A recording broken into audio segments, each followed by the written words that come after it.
చంద్రబాబు నాయుడు గారి ప్రభుత్వం మీద 50 రోజుల ప్రభుత్వం మీద మామూలుగా అయితే అసెంబ్లీలో ఇంతసేపు మాట్లాడాల్సిన పరిస్థితి. కానీ అసెంబ్లీలో ప్రతిపక్ష పార్టీ ఒకటి ఉంది అని కూడా వాళ్ళు గుర్తించారట. ప్రతిపక్ష పార్టీ అనేది ఉండేటివే 2 పక్షాలు, ఒకటి అధికార పక్షం, ఒకటి ప్రతిపక్షం. ఇక వేరే పార్టీయే లేదు. అయినా కానీ ప్రతిపక్ష పార్టీ కింద ప్రతిపక్షంలో ఉన్న పార్టీని గుర్తించారట.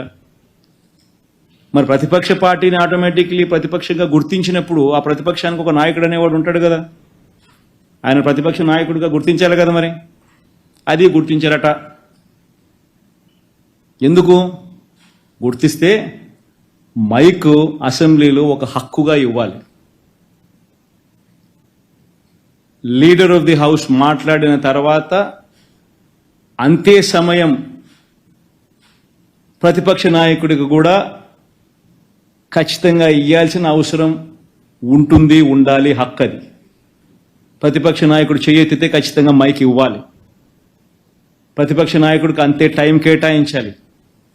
ఇవన్నీ చేస్తే ఈ మాదిరిగా ఆయన చేసిన పనులకు, ఆయన చేసిన పద్ధతులకు ఆయనను ప్రశ్నిస్తూ ప్రజల తరఫున గొంతు విప్పి ఇవన్నీ కూడా మాట్లాడే పరిస్థితి రావాలి.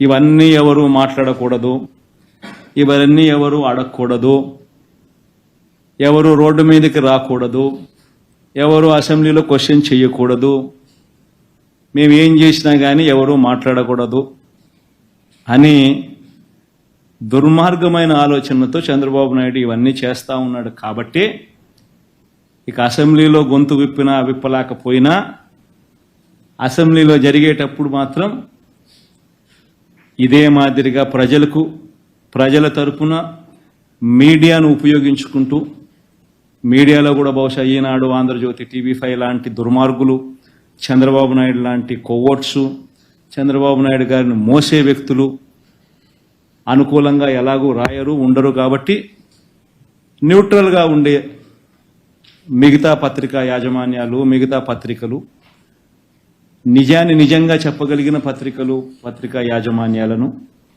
ఇటువంటి వాళ్ళందరినీ కూడా కలుపుకుంటూ వీళ్ళ ద్వారా ప్రజల గొంతును వినిపించే కార్యక్రమం సుదీర్ఘంగా కూడా చేసే కార్యక్రమం జరుగుతుంది. Please do subscribe to Please do subscribe to Please do subscribe to Please do subscribe to Please do subscribe to Please do subscribe to KTV Telugu. KTV Telugu. KTV Telugu. KTV Telugu. KTV Telugu. KTV Telugu. Please do subscribe to KTV Telugu.